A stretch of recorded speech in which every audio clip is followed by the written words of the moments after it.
It's time now for the Pig and the Hen. Pig and the Hen Show. Pig and the Hen Show. It's time now for the Pig and the Hen Show. Pig and the Hen Show. Pig and the Hen Show. It's time now for the Pig and the Hen. Pig and the Hen Show. Pig and the Hen Show. It's time now for the Pig and the Hen Show. Pig and the Hen Show. Pig and the Hen Show. Boom Chanka, how's it going everybody? It's the Flying Pig here on the Pig and the Hen Show live podcast, joined by Henry Hotspur. How you doing, Henry? Not good. Not good. What's up with you? What's up? What's going on in your world, Henry? Well, it's just, just whatever. What should we get onto first then, mate? Well, I don't know, mate. He's just speechless. Talk a bit more. For the first time But, ever, Henry Hotspur is speechless, lads and lasses. But anyway, everybody who's joining us for this live podcast, sorry we're a couple of minutes late. Classic, isn't it? Just a little bit slow to start today, but we are here. You should be, mate. You should be to do sorry. the live show. Excuse me? I said you should be sorry. Why should I be sorry? Because we're 2 minutes late, Henry.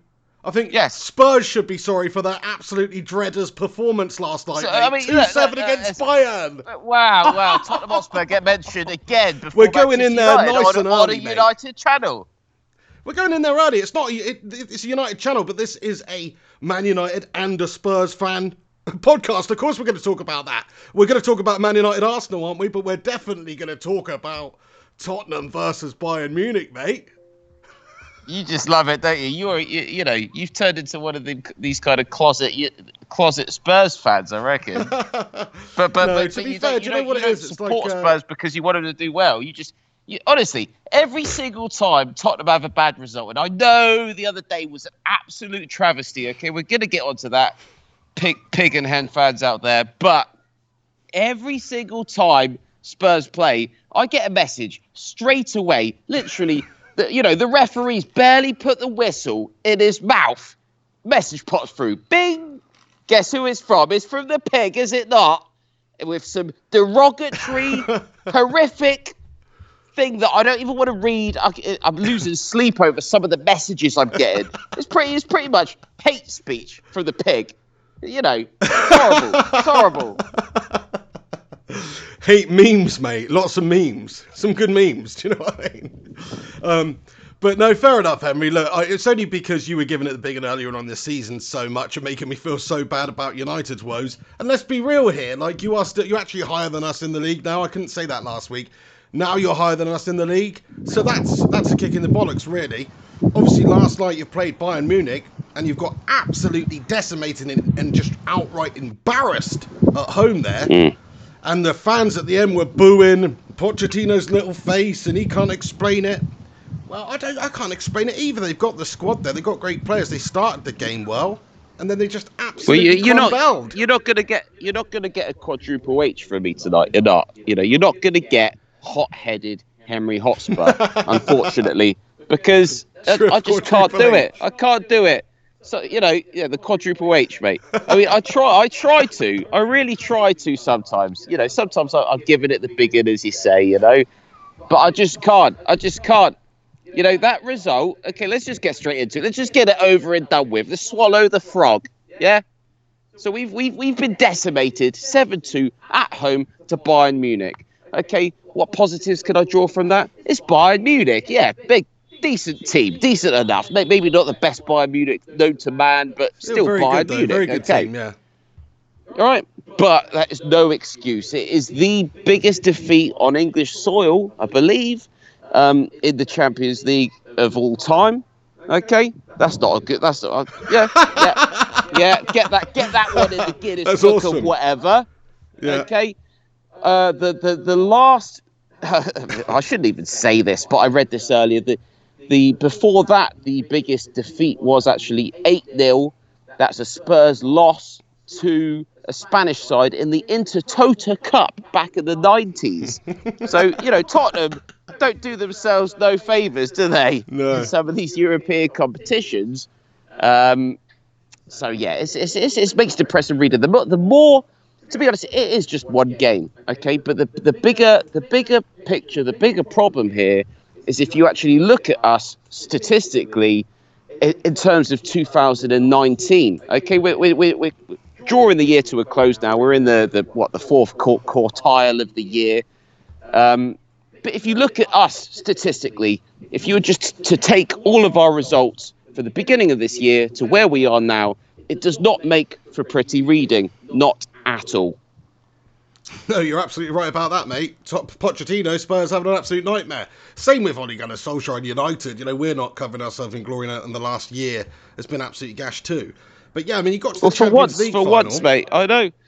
For once, I'm actually gonna, Ole Gunnar stand there and tell you that I have question marks over Tottenham and Poch. I have worries. I have doubts. I'm gonna have to admit it. I've got to swallow my pride, and I've got to admit that there's something missing right now. And I'm not saying it's over for the current Tottenham setup under Mauricio, but I do have concerns, questions, and a few other cues as well. For sure, because end of the day, we had something. We had this feeling of, I'll make a United reference here. We had this class of '92 feeling. Even on screen, you could see it when Son, Dele Alli, Harry Kane, they pretty much getting their cocks out on TV, loving each other. It was almost to that extent, right? It was. Metaphorically, it was. I'm not into that sort of thing, but you see what I mean. It was happy. Sounds like maybe you are, Henry. But you've lost that now. Dele Alli, he's not in the team, and in fairness, maybe he shouldn't be. But with the fact that Dele Alli's not in that team, you've also lost a little bit of that feel-good factor. There's something there that's not there that was there. Fair play. No, I totally agree, mate. I don't know what it is with Pochettino and Spurs at the moment. Like, he's just having a nightmare. He had such a great season last year, playing great football. Like you say, he's developed this squad over years now with top players in there. Kane's turned into one of the best strikers in the world. I mean, let's talk about Son as well. Again, last night he scored. He looked good. He's a great player, one of the best players in the league, really, and he showed that last night again, totally undoing Bayern's defence with a little run and a great finish. But then it was obviously completely one direction. It was like Harry Styles was on the pitch for freaking Bayern Munich, mate. And they were just piling on one direction against Spurs. They scored 7 goals. To be honest, I only saw the highlights. I didn't watch the game live, but I absolutely bloody loved it, mate. Serge Gnabry, ex-Arsenal player, that's got a sting. I know. Well, you managed to say it before I did. What a performance! I know. I mean, Gnabry at Arsenal for however many years. I mean, who is he? Who was he? Now he's someone, isn't he? Of course he bloody is. He just put 4 against Spurs in the second half when he's away from home against Tottenham Hotspur. It made us look like absolute mugs. It's horrific. Of course it is. What was I going to say? Okay, we do have a massive issue at Tottenham Hotspur right now, positionally, and that is right back. Okay, Serge Aurier gets sent off in that Southampton game that we managed to win, but nobody wants to talk about that tonight, do they? Because of that Champions League performance. We managed to beat. I'll just quickly say, bottom line, we won the game. It was 2-1. There was a whole second half for Southampton to get back in. We were down to 10 men. Poch set the players out right, and we come out with the win. Happy days. Having said that, Aurier suspended for the next game, of course. Trippier's sold. Juan Foyth's not fully fit. We've got massive issues at right back. And in today's modern football, as a top team, supposedly you cannot afford to have any position on the field where you're just completely undermanned. without even one man to fill in at that point. We don't have someone that naturally slots there at all, and it's a massive concern to me. And this has been a royal F-up, actually, from Tottenham Hotspur, having sold Trippier, assuming that we'll be fine there because we got Aurier and we got Foyth, mate. Nah, not good enough. Not good enough at all. Fair play, mate. No, I can understand that. Count yourself lucky that it's only one position you're struggling in, though, Hen. United have got like 5 or 6 positions where we've got some mug that shouldn't be in there, but we haven't got the depth or the strength in depth to cover from but I disagree with that, though. But at least you've got someone that is kind of naturally slots Ashley into that Clun position. slotting in there. Well, I mean, but at least he knows what he's doing, mate. I'd take Clunge, mate.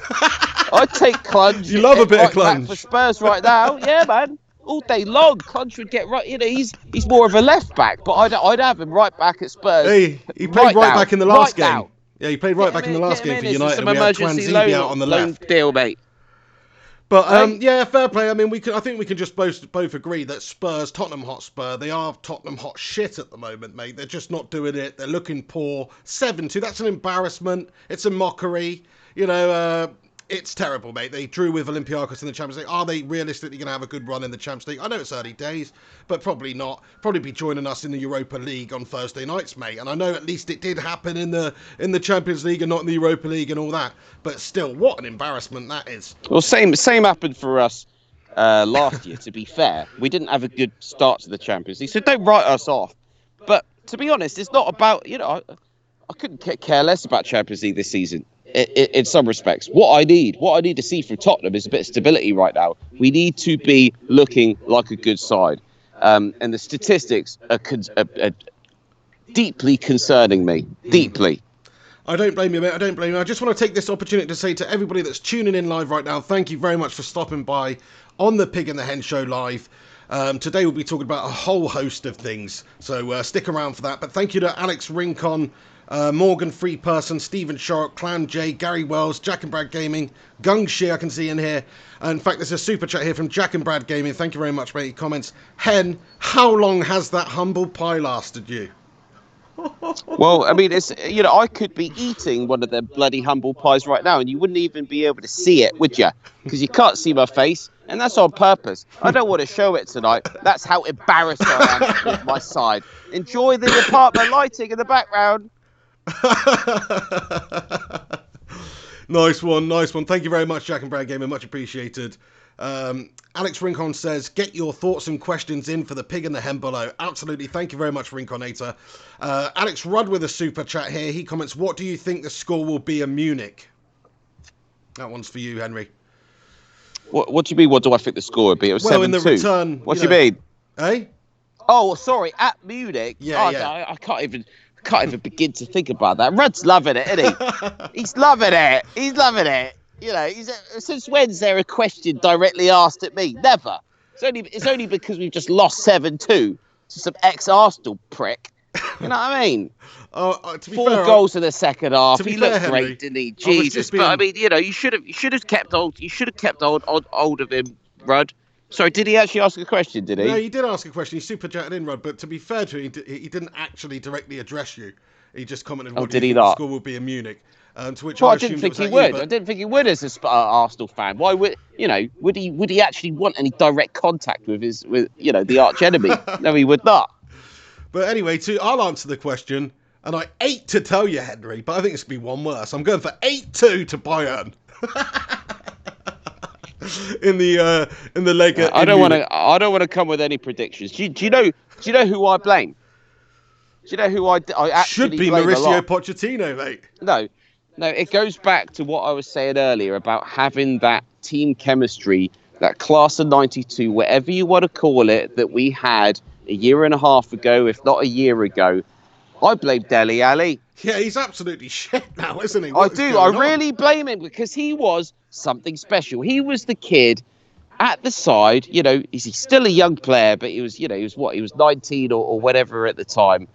The whole team thought, no, he's our next boy wonder. He's the special one. The rest of us, we're great players, and we've got a great team going forward here. But since Dele's been dropped, it's like, well, the guy that we all get on with and have a laugh with behind the scenes and on the pitch, he's not making the team anymore. And trust me, mate, because I love Tottenham. I follow the team. That's had an effect, mate. Dele not being in the side has, for me, I genuinely think that has had an effect on everyone. Well, you because think he's upsetting things behind the scenes? He's one of.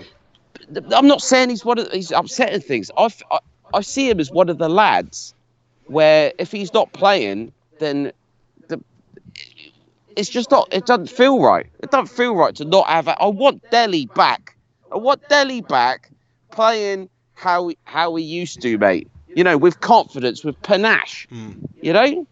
What's happened to those days? Yeah, such a strange downfall he's had in his career, because he was absolutely majestic a couple of years ago, both for club and country, looking literally like he was going to turn into one of the best players in the world at one point. And you have to say, over the last 12 months, he's been pretty much near pitiful, mate. And that was so true. In that game. And he's got it. He's got it as well. It's so frustrated. It is. It is a shame when it happens. I mean, there's a lot of other reasons why it can happen. I mean, if you look at United at the moment, we've got a couple of players who are in a similar mould to that, I suppose, that you just were expecting to go up to the next level, like Jesse Lingard, or I know Rashford's still young, only 21, but even him though. But, Lingard, for instance, I can see a lot of similarities. He's been too inconsistent for way too long, or consistently shite anyway for over the course of like a year, just like Dele Ali has pretty much. But at one point, when he still had age on his side a little bit more, you were thinking he could progress into a top level player. But now both of them, they're pretty much useless to their clubs right now. So, I think there's some comparisons there. Dele Ali obviously showed at times that he's a better, I'm not saying I think he's better than Jesse Lingard anyway. But he's just not doing it, mate. He's one of the players that are failing, but Spurs do have a lot of options at their disposal. And Pochettino, in my opinion, should be taking the blame of what's going on at Spurs, because he's obviously choosing the team, he's selecting the team, he's motivating the team, he's doing the tactics, all that sort of stuff. They have the squad there. It's not like Ole Gunnar where we're lacking players. You're on about maybe having a weak spot at right back. Well, he was playing last night anyway, Aurier, wasn't he? Because he stamped on that fella, right?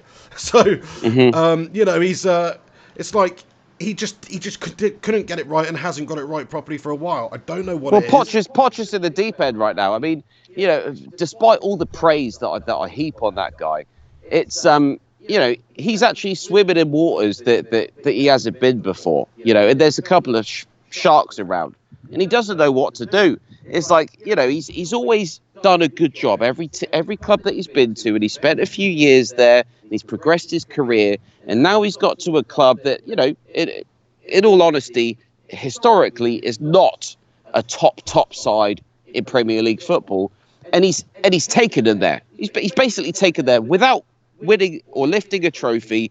He's taken Tottenham Hotspur to the periphery of what every fan dreams of, and now it's like, go on, Poch, everybody loves you. Come on, show us the mustard. But at the moment, all I'm seeing is mayonnaise. Fair play to you, mate. Maybe reggae sauce a bit more appropriate, mate. More shite coloured, or HP sauce. Well, maybe, mate, maybe. Bit of HP fruity action. I was going for the because they both start with M. What's that alliteration, mate? I thought that might work. But I respect that. Just one thing I want to touch on while we're talking about this and our struggles that we've got going on at the moment this season.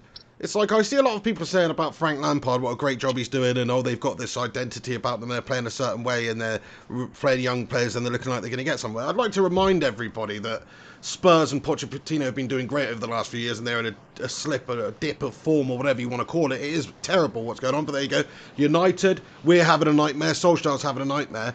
But when Solskjaer first came in, for the first 11 games at United, he was absolutely insane in what he did with United, turning us around, getting us playing great football. The players who were shackled and not playing freely started to play freely and started to score goals, and Pogba was amazing and the team was amazing. And that was 11 games of form. And then you're seeing what happened after the drop-off and what's lingered on into this season, and it's started terribly for United. So Jesse Lingard, that's it. So, but all I'm saying is that it's early days. People absolutely masturbating over Frank Lampard at the moment. He's had a decent start. He's had a good start, better than what we're doing at the moment. But it can all change. You often see that with a new manager coming in. There's often a lift. There's often a change in mentality and ethics and tactics and everything that happens. And the dressing room seems to get a boost. And then suddenly it just derails. And that's what's happened at United. And that is what could happen at Spurs. I still think they'll get back on track, I do. But it could happen. Poch's having a mare. The players seem a bit low on confidence. You wouldn't expect a result like that to come against any of the teams in the world, especially at home. So it's an unfortunate situation for everybody involved, mate. But all I was saying is Lampard, people keep on talking about that, and I just think, look at what Ollie did when he first came in. So it's easy to say that right now. Super chat here from Gungshi. Actually, I'll just read Alex Rudd's out because there's another one. There's another one for you, Henry, just before Gungshi, so I better read that one out before I miss it. Alex Rudd comments, "You're not my enemy, Hen. I love you, man. Brackets no homo." So he wasn't trying to pick a fight with you there, Henry. Just a bit of banter. You took it a little bit personally, mate.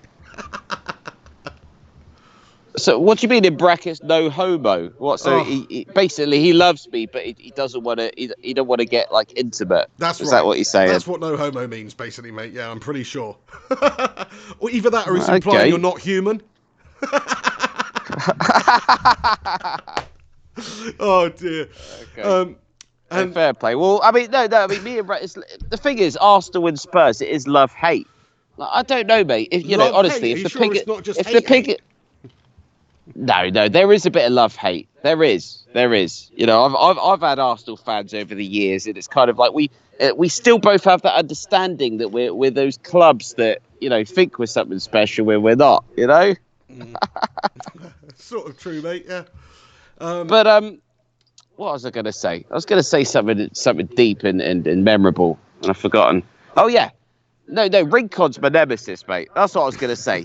Forget about Rudd. Do you know what I mean? I don't have no dirt with Rudd, mate. It's Rincon, mate. That this is, I've got a picture of Rincon up in my bed on my bedroom wall, mate, and I'm throwing darts at that.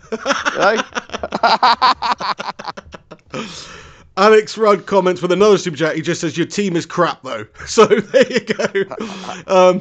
Just to put the final nail in there. Nice one, Alex. Two questions. First, Pig, you need to be analysing that United Arsenal. I know you've obviously already covered this in other right then and there. Flying Pig United videos. But just to update me, because I haven't been able to watch your videos, unfortunately. And also, what? Yeah, we need. Are we having phone-ins tonight? Have we got a special guest? If we got time, I've actually got to pick the missus up at 5 today, so we have to see how we go for time. Wow. So yeah. Well, I have no time limit, mate. I'm here. I mean, I can keep the show going whilst you pick her up. Well, unfortunately, you can't, can you? Because you're currently broadcasting from, outside in a random area that doesn't seem to have any sort of major you just leave all your shit on, isn't it? You just leave all your shit on. Leave it on. That's not going to work, mate. Somebody's got to answer the calls. Why is it not going to work? Someone's got to answer the calls and all sorts. Well, don't answer the calls. I'll just talk then. And then the stream will just continue for ages afterwards. It's a terrible idea, mate. Well, let's have a vote. If people are up for it, I'll do it. We're still going to do like a 90-minute show here, so I'm just saying we might be able to take some call-ins at the end, but it might just be 90 minutes. A little bit mate, shorter I've than been the 2 hour preparing usual. for this. Anyway, I better read this one out. Gungshi, thank you very much for the super chat. Thank you, Alex Rudd, and everybody else who's taken the time to send these in. We'll read a bunch out as we go along, and we'll get onto the paupers as well, don't worry. But Gungshi comments, "Hen, this is for you to buy yourself some Holston pills to help drown your sorrows."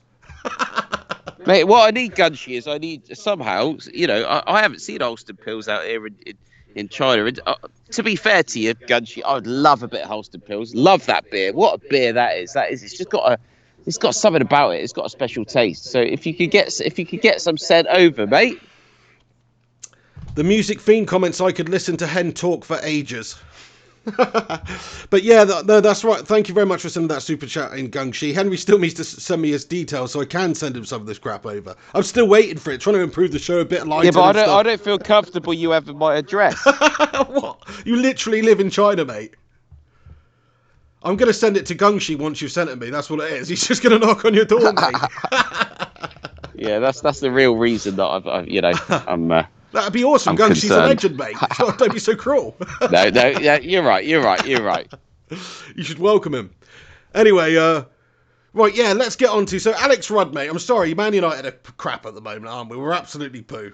It's true. But Arsenal, man, come on. If you think that was a great performance, they're absolutely gash-tastic. Look, the point away from home at Old Trafford's better than the point for us, at home. It is. And Arsenal, that takes them up to, I think you're in the top 4 at the moment, are you? Let me just get the table up and have a look at what's going on. And it does mean that we stayed right down in mid-table as well, United in 10th. So it's looking absolutely dreary and awful for Manchester United in the league table. But I don't think in terms of a football team, Arsenal are that much further along. Look, fair enough, you didn't have Lacazette I playing. disagree, actually. I disagree. Well, you can disagree and you can have your say in a moment, but let me just say why. I think Arsenal's backline is terrible. Defensively, they're all over the gaff. Even with David Luiz coming in, even with Tierney coming in, I just don't think they're doing a great job tactically, defensively. Unai Emery, I don't think is doing a great job. Pepe's come in a huge amount of money. Is he really worth that sort of amount of money? He's struggling.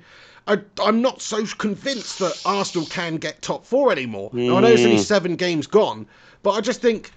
there's better teams. They come to United. The first half, we dominated them, to be fair. Arsenal barely created anything. Okay, they forced a double save from David De Gea, which was very good, but it was more so from terrible defending than anything else, where we just gifted them an opportunity.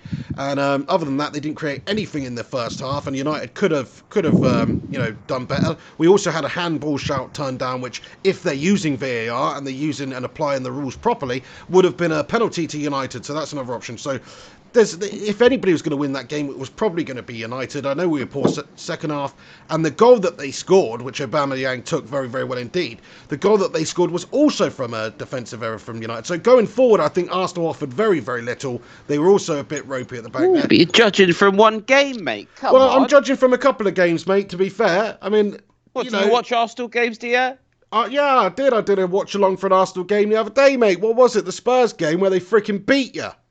Was it? Or was it a draw? No, that was a draw, mate. Yeah, get it right. They beat you figuratively, though. They were unlucky in that game, actually. They were quite good going forward in that game. All I'm saying is they're a bit hit and miss. It's a game of 2 halves, mate. Don't think Emery's doing a great job there, mate. If you look at their form... I think he's doing a much better job there than Ollie Gunnar is at United. Well, I mean, fair enough. Unai Emery is nowhere near they're 3 points ahead, mate. They're 3 points ahead. Are we doing Melter at the moment today? 3 points ahead. Spurs are 2 points ahead of United. I wouldn't get too excited, mate. It's only 3 points. Are we doing Melter at the moment? If you look today? at their form, we are doing Melter at the moment, mate. Hold your horses. If you look at Arsenal's form, then they've lost, they've drawn, they've won, and they've drawn in the Premier League. That is gash-tastic form, mate. That's not good enough form. Now so I know. Who are you talking about? Because that sounds like basically pretty much every team's kind of like Arsenal's. Well, not Liverpool's, not City's, not Leicester's. There's a great form, to be fair. I mean, Liverpool in particular, they've won every single game. So, get onto those teams. But listen to me, mate. Go on. Arsenal have made good signings. They have improved. Bottom line, Wenger left. That left a hole. It's in exactly the same way as when United lost Fergie. There's going to be a hole there. But I tell you what, Arsenal have bounced back a lot quicker than United have. I feel like they've literally gone straight from Wenger to Emery. Is that right? They haven't had anyone in between, have they? No. And he hasn't done terrible. He was there or thereabouts. Arsenal finished top 6 last season. Like I said, finished top 6. You're a top 6 side. Finished top 6. You're still holding on to some decent players there. Yes, there's defensive woes at Arsenal, but there always has been, even under Wenger, especially in the latter days. You didn't have them big lads like you did back in the day, like Tony Adams, etc., etc. It became a short, tried to be like some kind of Thierry Henry tiki-taka that just wasn't happening anymore. The game's moved on, the game's changed. But Emery, for me, he's done a decent enough job. He's not doing a perfect job, but the fact is, he came back against Tottenham, got the couple of goals. Arsenal drew with Tottenham Hotspur. Came back against himself. That's a poor result, then, isn't it? If you look at Spurs, how they're doing this season, they're shite, mate. So they should have won that game. No, come on, stop being silly. We're done with that. But bash shite, right? I'm talking serious stuff here. Now you want to talk serious. Honestly, mate, you might want to take your hat off so that you can hear. No, I can hear just fine, mate. And all I'm hearing is you know, a little bit. I don't know what's going on with you today. But this is you're coming. Sort of defending Arsenal. Is it because they're actually a point above Spurs right now? Is the reason we're defending them? Coming. If you were above them, I'm not sure if you'd be defending them so much, mate. How many times am I going to say this is coming? Right, this is coming from a Tottenham Hotspur fan that has no love for Arsenal. Okay. Has absolutely, of course not, of course, but. You know, I'm just being honest. As a fan of football, I look at Arsenal, and they've got some exciting players. They've got a young side. They're like they're untamed tigers, mate. You know what I mean? They are.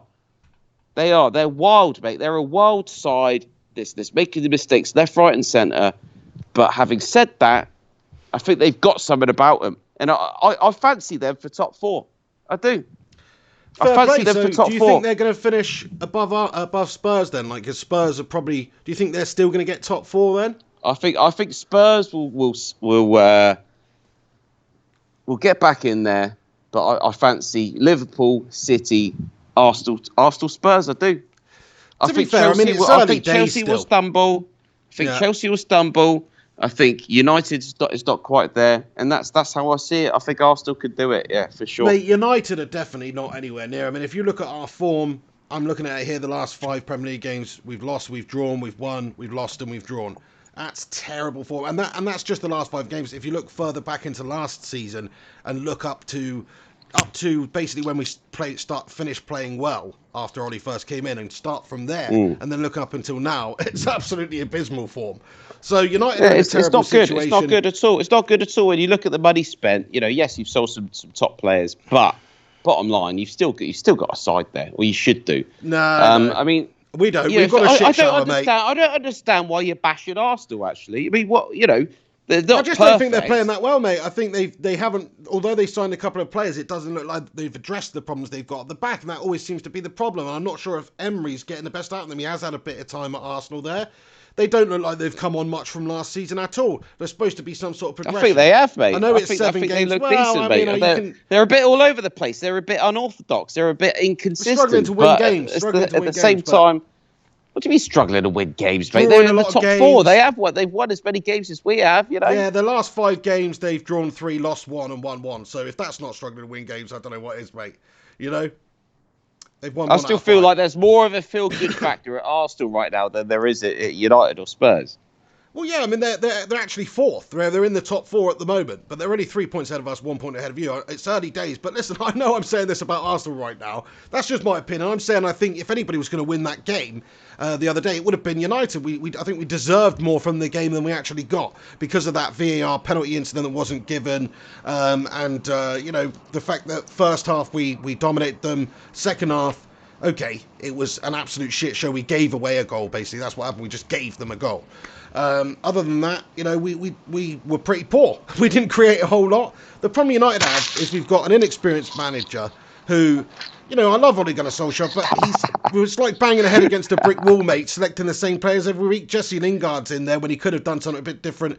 He put Pogba in a CDM role, which we all know is absolutely gash-tastic for him. We can see time and time again it doesn't work. He plays much better when he's further up there. If you are going to select him, play him further up. I don't rate him personally. I don't think he's cut out character-wise to be a United player. But I'd play him, CAM. Hang on, I'm speaking, Hotspur. Your turn to speak will be in a second, all right? But anyway, Pogba, CAM, and then change it around, put Fred in the centre of the park there with McTominay. McTominay had a great game and scored the absolute thunderbolt, brilliant goal. But Pogba in a CDM role doesn't work. Lingard in any role doesn't work. Don't play him. Rashford at the moment. I mean, he's playing players that are not actually fit. I think Pogba's been ruled out of this Alkmaar game tomorrow night with a recurring foot injury. It's like, should he even really be playing on the pitch in the Arsenal game then at CDM if he's not fully fit? Poor decision by Ole Gunnar Solskjaer. Jesse Lingard, Rashford, he doesn't look fit. He's not fit. He selected him ahead of Greenwood. He's just making very questionable decisions at the moment. You can laugh, Henry. I'm allowed to criticise my own manager. I'm laughing because but he's going to have to start changing. He's going to have to adapt. He's going to have to change his team. He's going to have to put other players in there who deserve it. He's not going to do that. He's going to have to do that, otherwise he literally will get sacked too. You can't keep selecting the same poor gash teams out there very hypocritical expect to get any different results. Are you still talking? I'm still talking, mate. Yeah, I'll tell you when I'm finished. All right, I'm finished. Thanks. So no, you're a massive hypocrite in many ways, Ken. You are, because like listen. When we're not on the Pick of the Head show and you're doing your own videos or whatever, you're bashing Ollie Gunner. You're hating it. No, that's you're not hating true, the mate. tactics. That's not true. You're Axel, hating I won't have that. the decision That's not making. true. That's what's happening. That's I'm not the bashing him and literal hating him. title No. of the I'm not video. hating on Ollie him. I'm fucks up telling you again how or I feel on whatever. the opinions of the game. It's different. All I hear is a lot of negativity when it comes to Ollie from your mouth. Really, Okay? Because he only in the Lingard, last game. He What do you selected mean only in the Rashford, last and game? he selected That's a Pogba lie. at CDM. That is a That lie. is why. He also selected Young. He could have selected lie Dalot. from you, Pig. There. That's a lie, mate. Because you have been bashing Ollie. Just for several selections. occasions, mate. Several occasions on selection. I've highlighted this in previous Pick of the Head shows. Rightfully so, mate. For the last couple of games, okay. Okay. If you want to hear it, okay. I have been criticised then because of his selection, because of his in-game management, his substitutions, and because of his pissing tactics. I'm not allowed to speak now. See, I'm not allowed to speak now. Can I speak? See, I need permission. Listen to this, fans out there. I need permission. Go on, give us the permission. Go on. Go on. You actually no, you can't. I'm going to speak. Go on, get on with it. This is what he does. He holds me back to the extent where, because he knows I've got a goldfish brain, and he's hoping that I'm going to forget the good point that I had. It's because I've got a goldfish brain, and I'm going to forget what I was going to say. But anyway, carry on. Nah, but you're not going to get me this time, because time and time again, you are not happy with Ollie Gunner's decision making in terms of substitutions, in terms of setup, in terms of starting 11s. Okay, it's not the first time. I have repeatedly said on the Pick of the Hen show for the last few shows, saying he's not cut out for the job. And all you've done is you've sat there and you've defended the guy, but at the same time, you're bashing him week in, week out. I said hypocrite, but it's another H. I love any word that begins with an H. Okay, but you need to explain yourself. You do. Well, fair enough, and you can call me a hypocrite if you want. I mean, the fact of the matter is, I'm going to hold your feet. I think that what I said last week. Hang on, you've move. asked me a question, then you're speaking over me. Where's the logic behind that? Listen, so I think that last week, my opinion has changed ever so slightly over the week because of the performance of the selection against just Arsenal. a little bit. But the fact of the matter is, the overall picture hasn't changed in the sense of I was defending him saying he's working with a shit squad, which is true. He's working for owners which are bloodsucker leeches, which is true. He's working for a potato head of a chief exec who didn't strengthen the team in the summer, which is true. He's working with a team that got rid of Sanchez, Lukaku and the Herrera in the summer and didn't replace with any offensive players other than a young lad from the Championship, Dan James, who's been doing great. And we just signed defensive players, and we got, we didn't strengthen the team, the squad throughout thoroughly enough. So that's what he's working for. Those are all true. That's why I'm defending him. Another thing that's true, he hasn't had a lot of time, okay? He's not had 2-3 years like Jose Mourinho did and hundreds of millions of pounds. No. We spent a net spend of 75 million in the last window, and we bought a bunch of defenders, basically. Great. But we still can't create. We still didn't get that creative midfielder. We still can't score goals. We didn't get a goal scorer. So those are two, forget the 4 or 5 positions overall that we needed to strengthen. Those 2 areas needed to be addressed, which they weren't. So that's a problem. But the fact of the matter is, Ollie Solskjaer, he is managing the team. So I've got to judge how I see the team playing. And unfortunately, recently, tactically, we've been poor. Creatively, we've been poor. We haven't really been getting at teams. It's been too slow. It's been too sideways. It's been too mundane. Also, selection-wise, he's selecting the same players which are just useless, like Lingard. Rashford up top, don't see that. When Greenwood's been put in there, he's scored. He's looked good. He's played without fear. You've got a player in Rashford selected who doesn't look 100% fit, who doesn't look comfortable in that position, and he keeps selecting them there, and he keeps not scoring. He's expecting different results when putting them out there. Fair enough, I respect that he has faith in Rashford, and he thinks he can turn the corner, and he wants to give him a boost of his confidence and show faith in him and expect him to go out there and do something. But I'm telling you now, Ole Gunnar Solskjaer, Rashford is not the man up top there at striker to do it for us, just like Jesse's not in behind, and just like Pogba's not at CDM. So if he keeps doing this, then I'm going to start getting annoyed. But that's why I said, Henry, that he needs to change. If he does change it, then I will get on board. If he starts playing Gomez in behind, or he puts Pogba up at CAM, and he plays Greenwood when Martial's not fit, and he maybe plays Garner or Fred at CDM, and then I can understand giving Dalot opportunities instead of giving Young opportunities. These are things that annoy me, and these are things that the previous sort of managers would have done picking players just based on history and form, not on form. That's where we've been getting it wrong. So that's me explaining myself, Henry. Are you happy with my explanation? Yeah. Fantastic. There you go then, Luke. Great stuff. Do we want to talk about some of the other stuff that happened in the Premier League? What we've done on Manchester United? We can do, but quickly, just shh. Like, hopefully no one can hear. But I mean, who was my melter of the moment last episode, mate? Remind me, because I can't fucking remember. It was you. No, it wasn't me. I wouldn't have said me, would I? You said you, mate. It was you. Did I? You were your own melter of the moment last week. I promise you. No, I can't. No, I can't be my own melter of the moment. What do you mean? You're your own melter of the moment, mate. Last week. In what respect? Why was I the melter of the moment? Why? Because were you that drunk you can't even remember, mate? Because you went into your apartment and your missus was telling you to shut up. And you were like, you're right. You were like, I must say, at this moment, the melter of the moment is me, because nobody's a bigger melter you right reminded now. me. There we go. No, fair enough. Well, good. That's good, because I've got another melter of the moment lined up. I just wanted to make sure I wasn't repeating my MOM. Well, we can get onto the melter of the moment now if you really want to.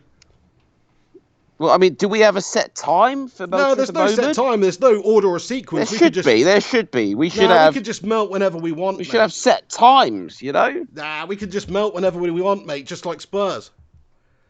Yeah, but some people might not be interested to listen to anything else in the show, but they just want to tune in to that point, and then it gives them the opportunity to do so if they know that, it's going to come 45 minutes or an hour or whatever it is. Into the Pig and the Hen show just to listen to the melter of the moment, mate, okay? Yeah, okay. I think you're reading a bit too much into this, mate. Right, I'm going to hit the music, then I want to hear your melter of the moment, okay? Okay. Pig and Hen's melter of the moment. The Pig and the Hen's melter of the moment. What's a melter? Go on then, Henry. The spotlight is yours. Okay. Well, I mean, it's not that much of a shock. Well, actually, no. Okay. I've got a head melter of the moment and a heart melter of the moment. Which one do you want to know? That sounds like a double, like a melters of the moment. I thought the whole point of this was to have one melter of the moment. Do you know what I mean? Okay. Well, I'm gonna go with my heart. Yeah. Right, okay. So just to let you know, my head melter of the moment is Mauricio Pochettino. Because bottom line, what a melter.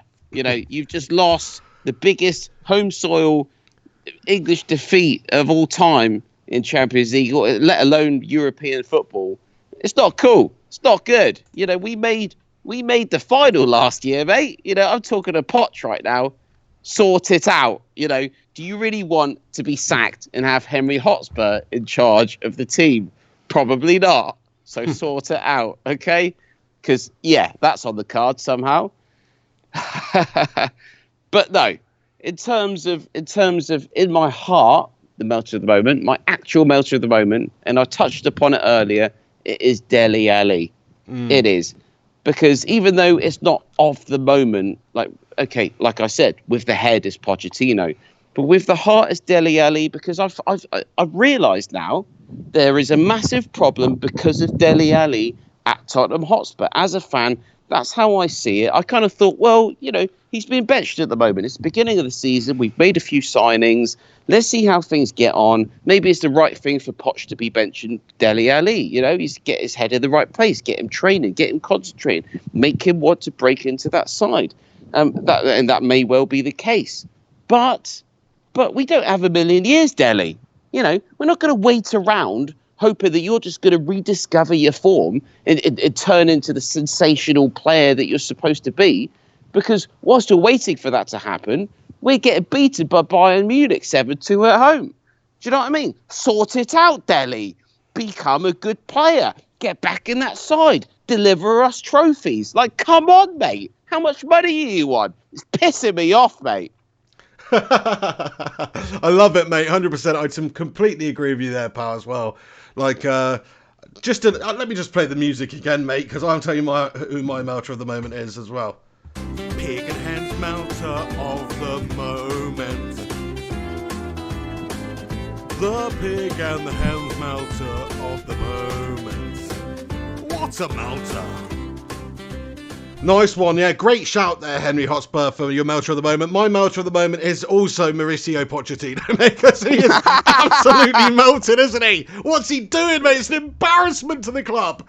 Oh, it's fantastic. Bayern Munich 7-2. 7-2 away from home. I still can't quite get over that one, mate. What an embarrassment. Oh my days, and I thought drawing with the Gooners at home was a bad result. That's United fans for you. That we're not happy, we're disgusted by a 1-1 draw at home against any team. But Spurs, hosting Bayern, 7-2. 7-2. At least we're in the Champions League. We're above you in the Premier League. Shut your mouth. Shut your pig mouth. What happened there? Huh? I want to know what happened. Why do you think that happened? Mate? He was my head melter of the moment. Why do you think that happened? I'm not going to expand on that. No, in all honesty, though, what happened, though? What went wrong? What went wrong is Dele Alli, mate. I'm telling you, mate. It's caused. It's been the catalyst, mate. Shout out to Newfound Glory album there. Great album. It's been the catalyst to the downfall of Tottenham Hotspur. Somehow, somewhere, there's truth in that. Fair play, fair play. Well, there we go. There's our melter of the moments anyway. Just a bit of banter there, Henry Hotspur. But everybody who's tuning in right now, I just want to take this moment to thank you all for joining us. About 80 or 90 of you legends in here right now. So thanks very much for stopping by on this Wednesday afternoon. Do us a big favour, if you are tuning in right now, smash a cheeky little like on it. Give it a share on social media. And if you are not subscribed to the channel, make sure you do subscribe. Also, I need to start putting more clips on there, which I will do. But go over and follow Pig and the Hen clips.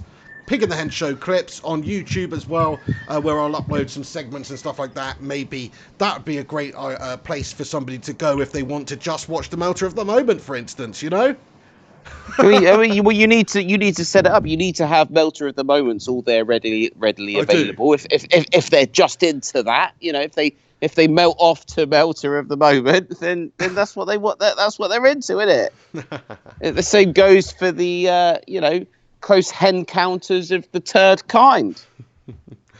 Absolutely. But what I did want to say actually, Henry, is I only watched the highlights, so I don't really know how Spurs got overpowered and outplayed. But what I did notice was just the quality of the goals scored by Bayern Munich were absolutely delicious, mate. Whether it was Kimmich's strike, whether it was Lewandowski's turn and swivel and shot, which basically both of those just gave Lloris no chance at all. And all of Gnabry's goals were all top draw. It was one of those spectacular performances. So I'm not sure if they'll replicate that again next time you do actually play them in the Champions League, even at their place. I just don't think they're that much better than Spurs. I just think everything went absolutely right for Bayern and everything went wrong for Spurs in that game. That's actually my honest opinion. It's one of those games. It's one of those games. It's like I'm not going to. Of course, we need to dissect the game, and it was a travesty. And I say we just dissect it. To be honest, I don't really want to talk about it. But what I will admit is the year that we've had as a side, Tottenham Hotspur. Literally, you look at our win, draw, loss stats. It does not make pretty reading. Alex Rudd, get it up, mate. If you're there, I'm not talking about your Willie. He's heard that before, mate. He's heard that before. I'm saying, as an Arsenal fan, I'm sure you'd be more than happy to get those stats up and just remind me. I've had a few beers now, Just remind us of them stats because I'm willing to talk about it. I can't hide away from the fact that Tottenham have had a terrible year. It's been awful. Yeah, Andres Rocco, shout out to you, mate. He comments, Gnabry ex-gunner making a joke in North London. Yeah, well, yeah, okay. Yeah, we covered that. Well done. we did. I just wanted to read it out again, but yeah. No, fair play. I thought Gnabry looks great. I thought that Kimmich looked great. They got some really good players. Lewandowski, a player that United would love to have, for instance. I mean, we're never going to get somebody like that right now, but it'd be great to have. And even if he's not been at his very best recently, he's still Still a player that United could do with. We're just missing that quality striker up there to bang the goals in. And I know Mason can score, and Mason's looked good when we played him, but he's only 17. He can't do it all himself overnight. Martial looked good before getting injured, but if he gets another injury, we're stuck with either Rashford or Mason in that position again. It's easy to say that. It's easy to say that. It's easy to just like namesake. Lewandowski, like anyone that's like a great striker. I'm not saying that Lukaku is of Lewandowski's style. Mixed, it's not the same style, no. But at the same time, Lukaku is a good striker, and it just didn't work for him. Sometimes it doesn't work for a player. That's very true. And we had it with some previous strikers we bought. Falcao, for instance, at the time when we signed him, I was thinking, crikey, he was so good at Atletico Madrid. Yeah. That's it. He was absolutely unreal, wasn't he? Great player. When we signed him, I thought he was going to bang in a whole bunch of goals. Go back a year or so and listen to the pig a couple of years ago, like with his own little Radamel Falcao song. Yeah, go on, sing it to us now. Do it. I don't remember what you're talking about, mate. Oh, we're talking about that goldfish stuff again, aren't we? But anyway, Lukaku, fair enough. He would be very useful to have. I'm sure if we played Lukaku in every single game instead of Marcus Rashford this season, Lukaku would have scored more goals. I actually agree with you. And I think that we're not playing the way that would benefit Lukaku generally. And that's why maybe he struggled. If we did play that way, with a big, strong centre-forward up there, then it would benefit him a lot more. But I think Ollie's trying to go a different way. He's trying to get pace in behind. That's why you're playing players like Rashford up there and Martial up there. He's trying to get pace in behind. That's how we're trying to play. But with Lukaku, you have to play a different way. But that's not to say he's not a great striker. He'll go over, in Serie A and he will rip it up, mate. He's already had a good start. You already know he's a good player. He will score. He scored for United. Not enough, but he scored. And he's a loss, man. He is a loss. I was happy to see him go if we signed somebody else in, you know what I mean? So, but we didn't. That's why I'm saying in January, if it's possible, which it probably won't because nobody wants to sell in January, we need to bring in a top striker. We do somebody to get the goals because Martial may or may not be that man. We don't actually know yet. He looked good up there, but then he got an injury and he's been out for a while and we haven't seen anything from him, and we've had Rashford in there not doing it and Greenwood coming in there and doing it when he's given the opportunity, which is not very often. But we definitely need a seasoned goal scorer. If we had a Van Nistelrooy, we had a Van Persie, we had a Zlatan Ibrahimovic, we would be scoring goals and winning more games now because they just are finishers. They can put the ball in the back of the net. We're seriously lacking that right now. If we had Harry Kane, forget the rest of the team, just put Harry Kane up the top of the pitch for us, we'd have done a heck of a lot better. So that's one of our biggest problems. Creating is another. Goal scoring is a huge problem, though, and I don't really see how United are going to address that before the end of the season, because there's talk about you can get, I don't know, some of these free signings or players that are approaching the end of their deals, and we might be able to get really cheap, and like Mandzukic or like Giuseppe Rossi and Wilfred Bonney and these guys, but then none of them are top players, proper. I know Mandzukic has been, but he's getting on a bit. He gives us something different. He's not the pacey type of striker we're going to get in behind. And so it's like signing a shit version of Lukaku or something, isn't it? Oh, there we go. So we've had him there, I'm basically just not listening, mate. I couldn't care less about Manchester United. What I want to know is what is the next segment of the show? I mean, in regards to close encounters of the third kind, in regards we're nowhere near talking. In regards to someone calling in, We've been going for 52 minutes. Love to speak to the fans out there. Yeah. What's next? What's next on the cards? I mean, we've been going for 52 minutes. Do we have the call-ins first? Basically, this is called the Pig and the Hen show, mate. So I was going to basically just come up with a structure of it. You've been just speaking for about 5 minutes. I'm just bloody asking a question. Could I not at least get an answer? The answer is we'll get onto the next section when I see fit. No, but I want to know what's the next section, mate. Honestly, you go to any job, like any decent workplace, which is this is what it is for me, Pig and the Hen. I don't socialise with this pig. End of the day, this is work, right? And if you've got a job, then you want to know what's going on, don't you? You want to be briefed. You want to be briefed. There's no brief in here, is there? I'm asking for a brief right now. I guess we'll just chat more about football and stuff for the next 10 or 15 minutes. Then we'll get onto your turd show or whatever it is about conspiracies, and then we'll take a few calls at the end there, mate. Okay, so the close encounters comes before the yes, and because we've got to make it a little bit of a call-ins. shorter show today, the definitely the time is coming out of the encounters shite. Do you know what I'm saying? No, I didn't catch what you said there, mate. What? Oh, I just said that because we were a little bit pressed for time today, the time is going to be coming out of the close encounters of the whatever, you know? Oh, what you said, you're cutting my segment. That's it, yeah. Is that what you're saying? Unless you've got something really hot. But Gungshi says, I want to hear more analysis of the Spurs versus Bayern match. Nah, Gunshi, no, go elsewhere, mate. Okay, listen, one thing I did want to talk about, which we haven't talked about for a few weeks, actually, Henry, and the last time we talked about it, it was kind of like you with Spurs and me with United. You were sitting pretty, but now it's not the case, and that is fantasy football, right? Just a couple of minutes we'll talk about this. I know this is not for everybody, but anybody who did join the Pig and the Hen Show League, let's talk about what's been happening lately and going on. So the little cheeky league, that we're running, Henry was like second, weren't you, with your Undon Bellens team? Is that right? You were second? I was doing all right, yeah. You were doing all right, weren't you, to be fair? Well, now Henry Hotspur is sat right down there in... Oh, I can't even... So low down, I can't even find him that quickly. Do you know what I mean? Shut up. I'm still above you, aren't I? Hell no, you're not above me, mate. I'm smashing it. Am I not? I'm smashing it, mate. Oh, really? Is that the case? It's early season, isn't it? Doesn't mean nothing. You're 40th, mate. You are 40th. That's fine, but we got a lot of people in that league. Okay, I'm but like you're still mid-table. 40th. Where's the Flying Pig? I'm now up to 6th. 6th in the league, my friend.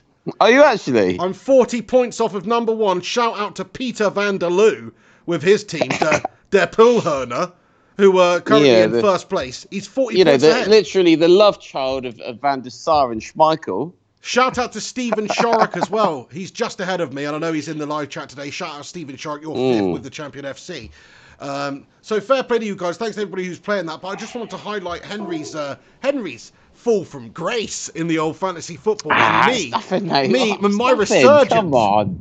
My resurgence rocketed my way up if you know anything about fantasy football, there's so many teams in there. Anything can happen. True. You shoot up, you shoot down. Doesn't mean nothing. I've been pretty lucky because I've just had Kevin De Bruyne as my captain over the last few weeks, and he's just been getting obscene amounts of assists. I saw a stat the other day, Henry. I don't know if this is true. I'm assuming it is. But I saw a stat the other day that Kevin De Bruyne has already got more Premier League assists this season than Paul Scholes did in any season for United. Surely that's not freaking true. But I saw that the other day and I was disgusted. And if that's the case, it's just insane. But anyway, he's injured now, right? So Kevin De Bruyne is injured, so I need to take him out. Have you taken him out? And also Bernardo Silva's just got some sort of a ban, hasn't he? Or for that racial thing that he did with Benjamin Mendy. Oh, has he? Bloody hell. That? So he's been banned. Well, I've probably made a good couple of changes. What I've done, and obviously, this will be interesting to you that are competitive on the Pig and the Hen League fantasy football. I've made a couple of changes. I'm gonna announce my changes because you can't see them. You can't see them if you go on there. I'm going to tell you what I've done. Right? I've taken out Wan-Bissaka. He didn't even start for you guys the other night. What's wrong with him? Is he injured? Is he out of favour? He didn't start. He's definitely not out of favour. No, he's been our best player this season. He just had picked up some sort of an injury, I believe. I'll tell you what. I've taken him out because he just, he's not giving me the points. He's not good enough, mate. I've taken him straight out. He's giving 5.5 million. I'll have that all day long. Yeah, I'm being let down massively by Marcus Rashford, mate. Marcus Rashford's going to have to make way, I think, because he's just not doing the business for me, mate. I thought he might do, but it's actually been Callum Wilson who's been scoring the goals. He's taking Rashford out. Actually, mate, I'm wrong, mate. I didn't take Wan-Bissaka out, mate. I'm lying to you. I've still got him. I've actually still got him. It's Digne, Lucas Digne, yeah. Everton fullback. I've taken him out. Right. He's 6 million. I thought, well, I can invest in something better with that. So I've taken him out. I've taken out Eric Lamela, okay, because Tottenham's don't know what's going on with them at the moment. Plus, he doesn't start every game. And I'll tell you what I've put in. I've put in Ward for Crystal Palace. Cheap option. He's scored good points so far this season. So this is my latest transfer. Get him in. Just another defender. Who knows? But I've got in David Silva And I'm thinking that's a good shout right now. If It you're is at the telling me moment, Bernardo's out, you know, De Bruyne's City, De Bruyne's out, David Silva's going to be there, and he's going to be getting points, mate. So I think I might do the just same, a heads up to the fans out there. I was looking at who I can get for value-wise, and definitely he's in with a shout of replacing one of those guys. Shout out Andrew Salib. I can see you've asked about 17 times in the chat for a shout out, so there you go. There's your shout out. What does he want to say though? Shara... Why does he just want a shout out? He just wants a shout out. Well, we're not rock stars though, are we, Pig? You know what I mean? It's like if we were someone people of importance, then yeah, cream your pants for a shout out. But when it's just like a regular kind of YouTube channel show, you know, listen, mate, he just wants to hear his name read out loud, okay? Mate. Go on, read it again. What's his name? Andrew Salib. Andrew Salib. Has that made your day, mate? Has it? Andrew Salib. We'll say it again. We'll say it right at the end of the show, mate. Shall we? Make it special for you. The Music Fiend says, you guys are the new rock stars. Thanks, man. Yeah. If the rock stars you're referring to are like washed up and don't tour, and if they did tour, get like 7 people turn up, then yeah, we're rock stars. Oh, dear. No, anyway, thank you very much for your comments and everything. I'm going to mention a rock star in the Close Encounters, mate. I'm going to mention a rock star, actually. Oh, are you? Once we're ready, when we're ready for it. When we're ready for that soon, in a little bit. I did just want to touch upon, I know not many people are going to be that interested in it, I suppose, and we'll just talk about it for a minute. But look, United are playing the Europa League tomorrow night, yeah? Against Alkmaar. We've got no Pogba. He's out injured. I just hope Ole Gunnar Solskjaer plays the youth in that game. That's what I'm going to say. He needs to play the youth. He has been doing the Europa League and the Cup games and stuff like that. He just needs to do that. And hopefully we'll win that game. But I will be doing a watch-along for it on my channel, so make sure you do tune in and watch that, guys. Very windy all of a sudden, Henry Hotspur, where you are. Oh, sorry, mate. So would you rather the audio better and then you can't see me? Is that what's the preference? Is either or? Either or. Well, obviously not seeing you, mate, is 100% better anyway. Well, I'll just do that then. All right. Well, I'm moving. If it's too windy, do you know what I mean? Lee Charles Ferguson comments, loving the raps, man. Thank you very much. Yeah, just I thought I'll just keep in the old Tupac vein and do a cheeky little hit 'em up cover, or a different version of it anyway for the Arsenal game. It didn't work though, did it? Mason didn't score a couple of goals, and it was just absolutely gashed. So it didn't work again.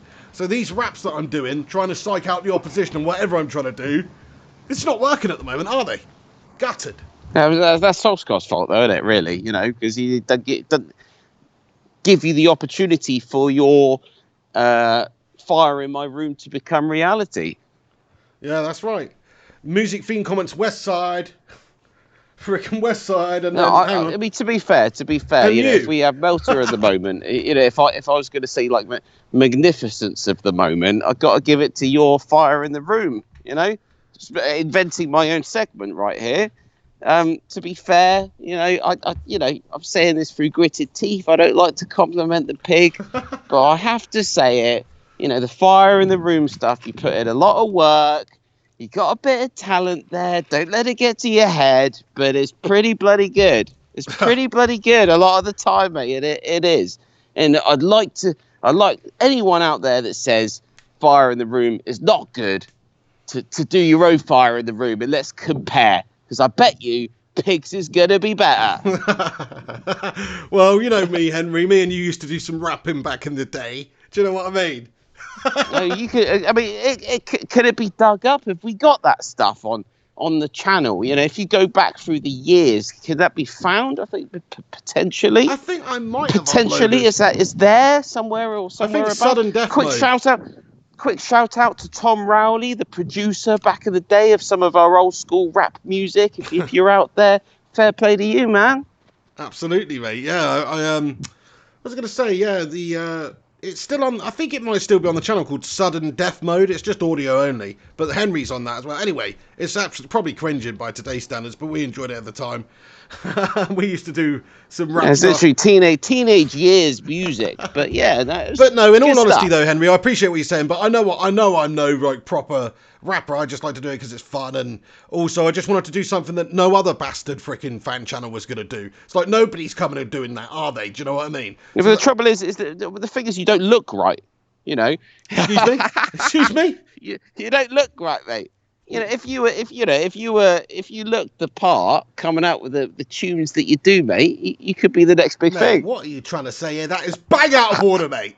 Are you profiling me, Henry? Are you prejudging me, mate? What are you doing? I'm not prejudging you. I'm just giving an honest opinion. What are you deplatforming me because of my freedom of speech? Because I don't look street enough for you, pal. Okay. Well, with that hat on, mate, I'm from the freaking mean streets of Paul Dorset, mate. I know that. That's why I left.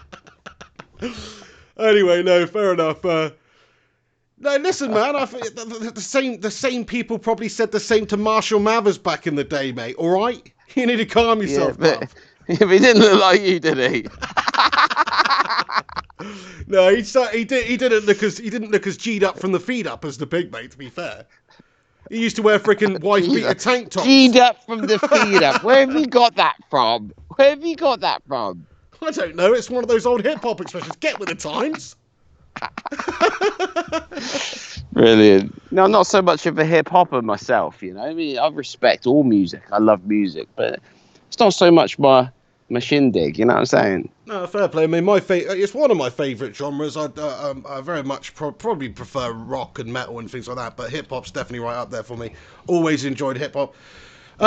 Okay then, guys. So I think that basically is going to be the end of this segment. Should we get on to Henry Hotspur's conspiracy shower hour, shower power shite, whatever it's called again? Mate, why can't you just remember the name of it? It's a ridiculously complicated name, Henry. Tell me what it is. It's not ridiculous at all. It's literally the name of the film, but we've just changed it.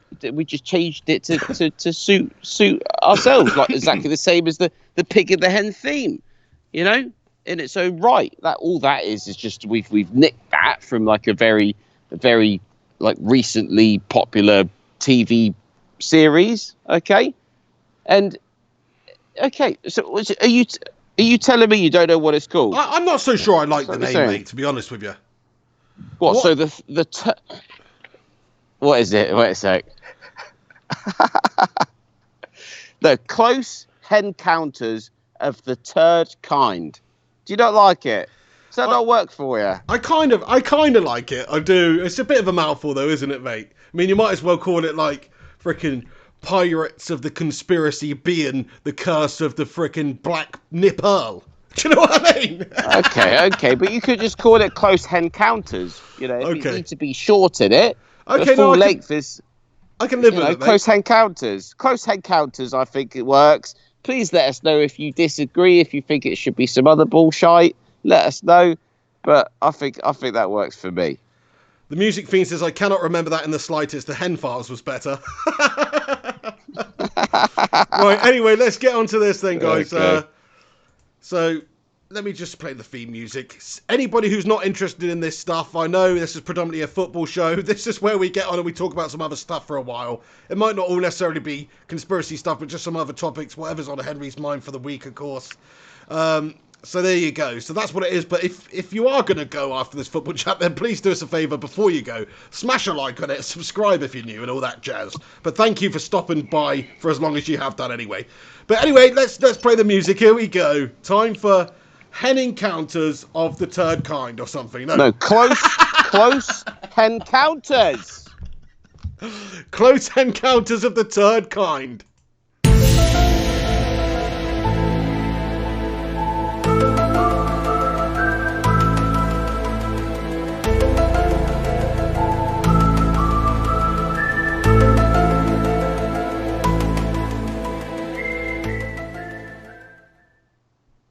Go for it, Hotspur. Right, okay. So I mean, what do you feel? Because I can't hear the theme tune when it comes on. But what instant feelings do you get? What imagery comes up in your mind? The first thing that I think of when I hear that music, it's just aliens. Do you know what I mean? Great. And I tell you what. Okay, for the first time on Close Encounters of the Third Kind, we're gonna go aliens. We're gonna do it because there's been some recent stuff that's come out that back in the day would have been absolutely groundbreaking. And do you know what? It's not right now because there's so much going on politically. There's so many things going on in the world that people are not barely interested in UFOs or unidentified aerial phenomena. Unless you're into it, people are barely interested in it. But there's been some massive news literally within the last month. We're talking latter part of September, and it's groundbreaking. What is this news? Okay, well, I'm glad to hear that I've piqued your interest. I wouldn't say that. So yeah, just to build up a bit of a story to this. Okay, we've been talking music tonight. You love your hip hop, but you like your metal, your rock. So do I. We attended. I like all different types of music. To be fair, just what I like, really. There we go. Well, I come back. I flew back to the UK last year. It's on the channel if you want to check it out. It was the Slam Dunk kind of festival. You took a bit of video footage. It was a great time. You've got to watch that, guys. If you've not seen it, go and search Slam Dunk Festival blog on Mr. Flying Pig or whatever. You'll probably find it. Anyway, watch it because Henry's absolutely pissed out for in that video. It's brilliant. Oh, I mean, I made the most of it, didn't I? Because I come back, saw my friends, saw some bands that I liked. It was a good time. Made me feel young again. Do you know what I mean? Yeah. But in all seriousness, I've grown up with alternative music. I love many bands. In fact, I've got another friend. I do have other friends, bar you, Flying Pig. But I've got another friend out here. I won't say his name, but he's a massive Tom DeLonge fan. So if that name means anything to you, great. If it doesn't, let me explain. So Tom DeLonge was a founding member of a band that you definitely would have heard of, Blink 182 or Blink 182, depending on what country you're from or how you refer to them as. Okay, so he started up with Mark Hoppus, a drummer that was soon replaced because he was a shit drummer. They replaced him with Travis Barker, and you had these three guys, and they were the mustard. Back in the early 2000s, the biggest pop punk band. Okay, you had bands like Green Day that had kind of been there just before them, massive as well, and a few other names. But no one could deny the influence of Blink 182 in mainstream music at the time. That was the big thing. Remember the skater days? Oh, big time. Everybody loved a bit of Blink 182. Still do, mate. It's pure nostalgia even now. There we go. Okay, well moving we forward. Saw them live, okay, didn't we, like a few years ago? Were you there, Hen? I can't remember now. I wasn't there. I think you went with another one of our I just drank a lot of beers that night and I completely forgot what happened. So there you go. Well, there we go. But anyway, people are wondering where the conspiracies come in here. Okay, let me move on. People would actually already know if they follow Tom DeLonge. My friend, I think it's pretty common. My friend is actually my friend loves Tom DeLonge so much that he's got the guy's face tattooed on his arm. You know what I mean? He loves Blink more than I do. Oh, I love the band. He should be coming on the show next week, by the way. A lot of respect. So. Here we go. Little shout out to this guy. You'll meet this guy next week if you're a Pig in the Head Show fan. He's going to come on, and maybe we can get him to talk a little bit about Tom DeLonge and Blink and how that's related to the conspiracy times right here. But what I'm telling you right now, okay, is Tom DeLonge basically left Blink 182 a few years ago, okay, and he went on to pursue something completely different. And a lot of people out there think that DeLonge is crazy. He's lost his mind. He set up some kind of academy. It's called To the Stars, where he believes, or he has, so he says, is he's collaborating with ex-government officials, like ex-FBI, ex-NASA, etc., and they've developed this group of people where all they're doing is they're trying to find out about extraterrestrial life, the truth behind it, pushing technology, it's kind of like in many ways it's what's his name? It's Tesla Man, but like, you know, nowhere near don't quite have the money. It's not quite up there with that sort of stuff. But it is certainly concentrating on trying to find out what's going on in terms of ufology. Okay. And what's happened is there was footage that was released in 2017 that was literally footage of people, pilots of aircraft that had seen stuff moving below them, and they captured this stuff on high-tech video equipment that they've got on their aircraft, and they can't explain it. You can hear them on the footage. I mean, this is out there on YouTube. I mean, this is public in the public domain now, and they're saying, "What the hell is that? It's moving at this speed. Makes no sense. Just can't make anything of it." I mean, they're actually elated in these videos. They're so surprised at what they're seeing. Okay, what's happened in the last month is the US Navy has actually confirmed to the Stars Academy, which is, you know, Tom DeLonge as a co-founder of this thing, you know, and To the Stars released this footage in 2017. So did the New York Times. So, you know, we're talking mainstream media. New York Times released this footage, and literally a couple of weeks ago, the US Navy has turned around and said, we can confirm that the footage that has been released there, we confirm that we respect the fact that that is unidentified. We do not know what is in those videos. Okay, so that is evidence. That is proof. If you listen to me this long, hopefully you're still tuned in. It is the truth of it is there's video footage out there where the US government, the US Navy, has said fundamentally they do not know what is in that video, and they agree that it's not fake. Okay, and that scares the shit out of me. It's even this. So that proves two things. That leads us on to our next thing. That proves two things. Number one, there is something out there that we cannot identify and do not understand. Number two, the US Navy is lying, and they've got stuff, and they're saying they don't know what it is because they just want to pull the wool over our eyes and just hope that nobody looks into it further, and they've actually got some crazy shite out there. Yeah, I think that's the most likely. Maybe it's a form of technology, either from the United States or a different country that's being tested, you know, top secret type classified deal. But yeah, I mean, you know, the fact of the matter is, this is my belief on aliens and stuff like that, and we'll talk about Tom DeLonge as well, because he's obviously off his tits, the poor lad.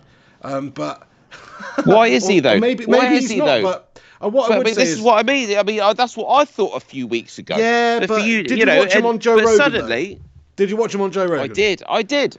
He came across like he's literally an Adderall brain. The Navy has actually just said that a video that he's on all the drugs. DeLonge released with To the Stars, they actually agree that that is real footage, and they don't understand what's in that footage. So DeLonge's got a leg to stand on right there, is he not? But then he was pulling up other footage during the show on the podcast with Joe Rogan that they were playing, and that stuff was clearly fake, and he was like trying to use that as evidence as well. So fair enough, maybe this one's just a bit of a humdinger. Not everybody knows it, but the chances are it's a terrestrial phenomenon, not an extraterrestrial phenomenon. That's the point I'm making. So, okay, fair enough. If it is a terrestrial phenomenon, does it not scare you or worry you? We don't actually know, do we? The speeds that are recorded on that video. Have you seen the footage? I've seen the footage. You need to finish. You have seen it. Explain it then. Explain it's basically what you'd have to say. Is it a flying pig? It's like how would you describe it? It's a flying pig. Yeah, but the camera that they're using is what, like a ultraviolet or infrared, something like that, right? Infrared camera, I guess. Infrared. It's picking up this shape, sort of moving around like this, and then it just freaking does one, doesn't it? Do you know what I mean? So they're following it. They're able to follow it for a little bit. And they see it, and it just sort of does looks one. like You're it's rotating in a very strange way. and it's shaped sort of like a, it's hard to tell with the footage, but it's not that clear. It could have been anything. Fair enough, though. It could also be aliens. The fact is, if you're talking about what do you mean it could have been anything? You just make it out like it just doesn't mean shit. Hundreds of millions of different stars in our own Milky Way galaxy, and we're just one of many of billions and millions of infinite galaxies within the universe. It just stands to reason that there's life on other planets, doesn't there? Whether or not that life has been able to traverse space-time, whether that life has been able to outrun the speed of light and travel at a significant speed in order to visit other worlds like our own, is very, very unknown to us, and it is bizarre, and they're probably not going to make themselves known to us if they come to our planet, because they're looking down on us. They're seeing all the fucked up things we're doing. We're destroying our own planet, we're destroying each other, the wars, the hostilities. It's probably not, they probably want to leave well alone, to be fair. So maybe they're just there is checking us aliens, out, they wouldn't care less what we're doing. No, that's it. If they're that technologically advanced that they can visit our planet from billions of light years away, or wherever they've come from, even if it's the Andromeda galaxy or whatever, the next galaxy, then the fact is their technology would be way in advance of our own, because we don't know how to travel that fast. Human beings would have to travel generations just to get to the nearest star, right? Alpha Centauri, I think it is. So I could be totally wrong there, but the point is, it's possible. It's possible. I can't rule it out, but just the probability of another life form being able to figure out space travel, even though they may have had billions of years of evolution and different resources and a completely different genetic structure and all this type of thing, it is quite far-fetched, though, because we look at it, we analyze it, we say, how far is this star away? What speed would you have to be traveling in order to get there? How many years would you have to be traveling? And the universe is a very, very vast place, isn't it? So who knows, though? If somebody's got the technology out there to fold space-time, or knows how to travel through wormholes or black hole, or who knows what phenomenon's out there in the universe, and can actually travel through all those things and get into different locations in space, then it's possible. I mean, I think, forget about like interstellar travel. I think that's the only way that they could have really got here, isn't it? If there is anything here, then it's interdimensional. You're talking. Why would forget about space. Though? They could have visited from another. You got to lob time and space into the same bracket, and it's like, who knows what that is? It's scary. I don't think it is extraterrestrial. I think they're lying. From my understanding of things, I think that is known to the government. I mean, there's no way that footage would be released, and then just for them to say, "Oh, it's unidentified." What they want is for people to speculate that it's extraterrestrial, to take the heat off the deep state American government, where they've actually got shit going on that they don't want anyone to know about. And this shit does have extraterrestrial foundation in terms of the fact that they're using DMT. They're talking to the mechanical elves, and this is interdimensional shit. Like interdimensional shit. The Nazis. That's what we should call this segment. The Nazis were doing this back in the day. That's why they had advanced stuff. They had stuff. They knew stuff that nobody should know. And now the top governments in the world are doing the same. They're interconnected with these entities, which, if you're religious, you probably identify with them as of a demonic nature. Okay. And this is where this stuff's coming from. And we're just ants, mate. The pig and the hen show. We should call it the ant and the ant show, because that's what we are. We just speculate on all this shit. But you've got that. I always come back to it, and I'll end the segment on the globalist, elitist peeps out there.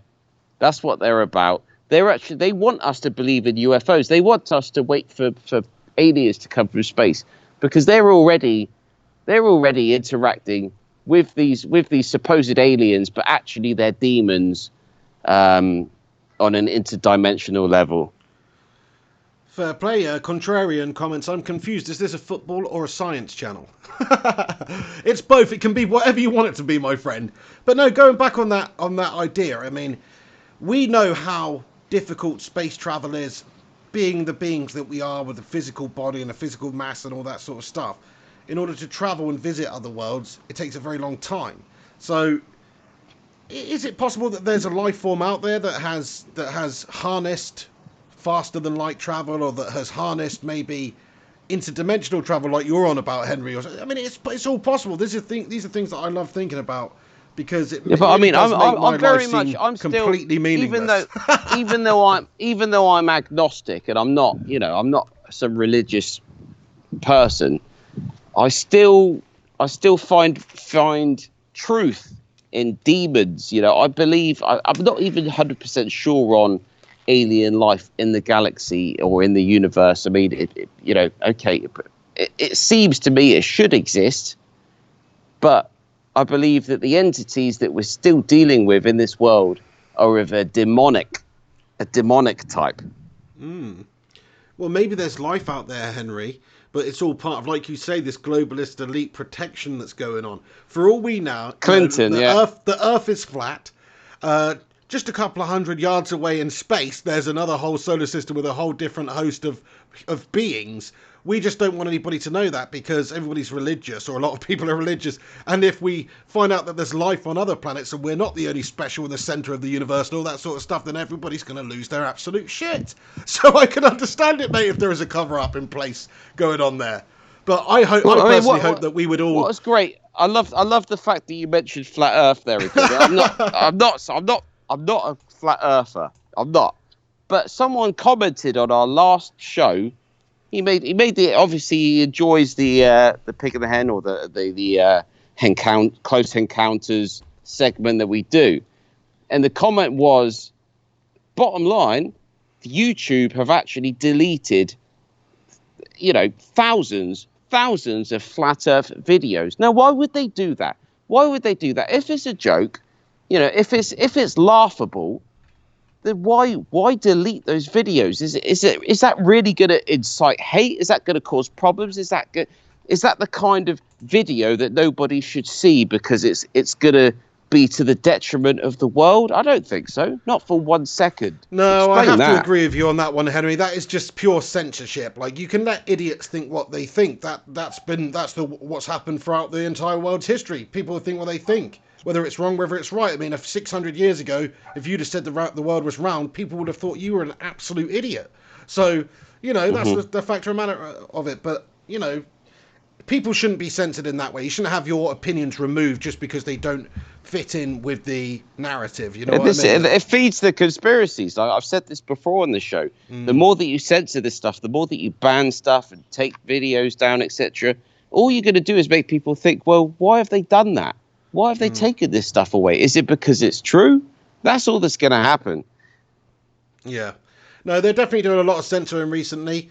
Buster Cherry comments, YouTube deleted Alex Jones. The Music Fiend says YouTube also deleted a whole bunch of far right and far left content. Most of the victims take that as an establishment trying to crush on them when it's just the advertisers getting scared.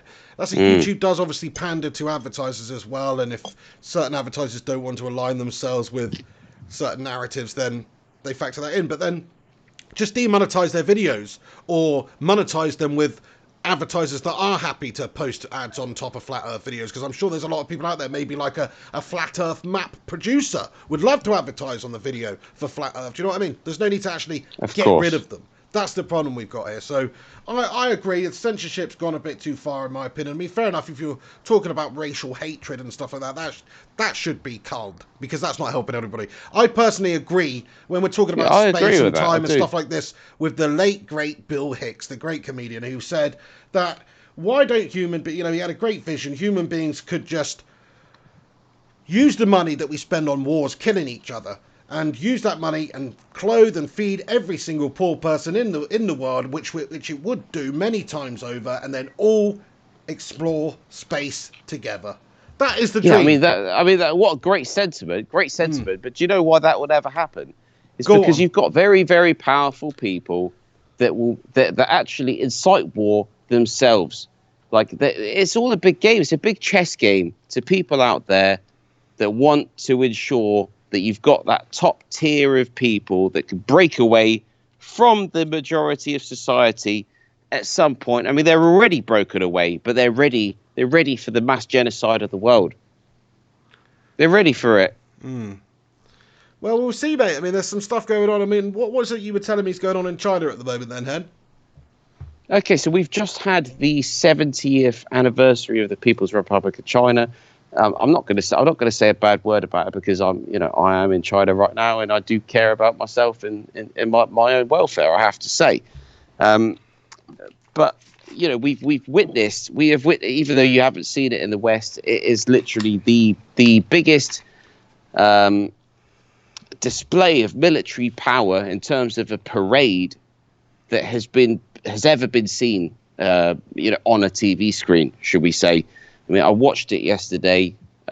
You've literally got the leader of the People's Republic of China, Xi Jinping, and he's essentially he does a speech. Then he gets into a car, and the car is driving along, and he's driving past troops. He's driving past tanks and all different types of military vehicles, and it's like a massive show. In Chinese, he's basically saying, "Are you ready? Are you good?" Or whatever he's saying, or he's saying hello, or I don't know exactly what he said, and they're shouting back saying, "Yeah, we're ready, we're here." And it's just like a massive show, and it goes on and on and on. And there's just like military after military after military of all different types, and it's so impressive. It's so impressive, and to be honest, it's not. But who cares? Who cares? All countries have military power in their own respect. What's going on with China? And I see all these protests and violent protests in Hong Kong and stuff. People being shot, mate. What's going on here? Wow, well, that's another thing. I always feel uncomfortable reporting on that, considering really? I'm okay. here in the heart of China. But well, fuck it, No, say no more, Henry. It is what it is. We don't want you is. getting swarmed on live on the Pig and the Hen. Do you know what I'm saying? I should be all right. I should be all right. So basically, in China, you have censorship. So, mainstream media here will not report on anything that's going on that's going to make mainland China look bad. Yeah, Gungshi says, be careful, Hen, better not mention Hong Kong, eh? Anyway. There we go. I mean, I'm not affiliated with anything. I'm not agreeing or disagreeing with anyone. What I'm saying is China is in control of what is published within China, and in many respects, I love that. I think that's what's wrong with the West is you have the media that's in control. You have people, behind the scenes, like I said, like the globalist elite, the Satanists. You've got to have an independent media, otherwise you won't get an independent news. Do you know what I mean? But you need a balance to it, because if you have an independent media that has too much power, then you no longer have a government that can actually control a country and be a real leader. That's true, but why should the government be allowed to control the country with their propaganda or their news or what the information that they're putting out? All information should be available for us to make our own opinions on.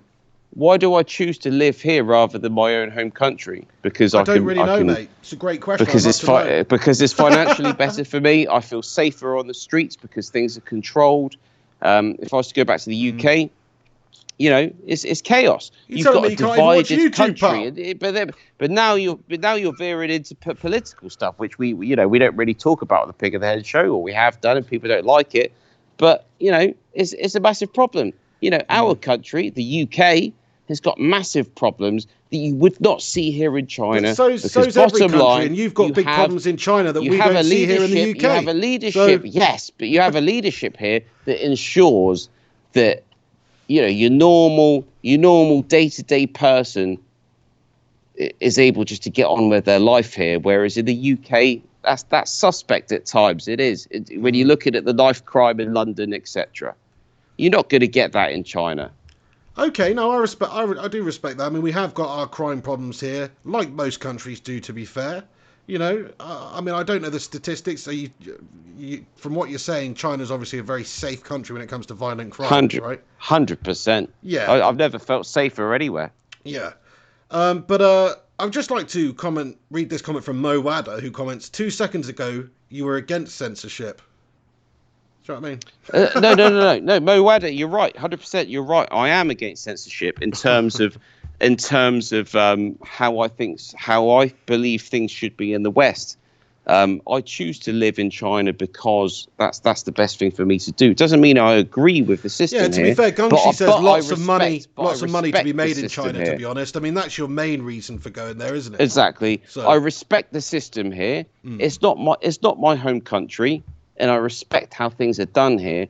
That doesn't mean that I can't say how I think things should be back home. Yeah, Alex Rincon comments, both of you have it better off, in my opinion, than USA. We are likely to die from going to the hospital or not being able to afford it or get shot. I mean, the gun stuff in America, I just want to talk about this. Okay, I've actually just realised the time, guys, and I've got to get to the station by 5 o'clock, and it's now 22 minutes to. So realistically... We're not having a call-in. Well, realistically, call-ins are going to have to... We're going to have to melt that off for this week. I apologise, Head, and everybody else who's looking forward to call-ins.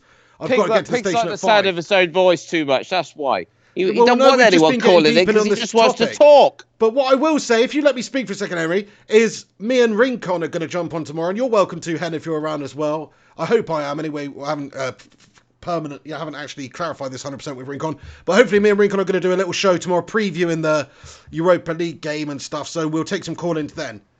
And if you want to jump on, Hen, then you can around about the same sort of time. But if you're not around, then no worries. But anyway, I just wanted to talk about your gun crime and stuff, seeing as you brought it up, Rincon. Like, I just do not understand it whatsoever. What is going on with this? Kids are getting shot in schools, and they're still not prepared and happy to give up their weapons. Now, it's to go back to this whole right to bear arms thing and to protect yourself against the tyrannical government and all that jazz.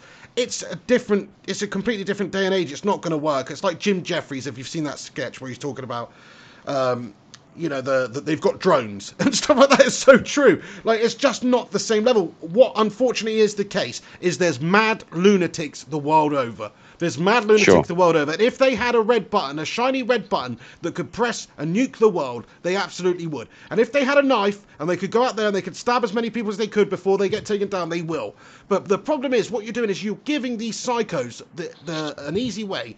Like that, the Vegas one is the one that springs to mind in my mind, because that guy, I think he shot 500 people from a hotel room window, right? And when you think that somebody can do that much damage and kill hundreds, I think, or kill a lot of people and certainly wound and injure a lot of people, one individual can do that much damage with a weapon. It's insane that you're giving people the right to do that. And look, in England, we're not free to bear arms. We're not free to bear, and we do have violent crime, but it's mainly with knives. Okay, and how many lunatics are you going to go into a school and try to stab up a school of kids, or before some teacher or somebody takes them down? You're limiting the damage that person can do. It's all about damage limitation to me. Now, I know Americans are crazy on their gun laws and they love their guns and they want their guns, they need their guns, but do you not think a child's life is more important than whether it's cool to go out on the ranch and shoot up a couple of fucking guns? You know Piers Morgan, right? Unfortunately, I do know that turd, yes. I mean, and you say he's a turd. Why do you think he's a turd?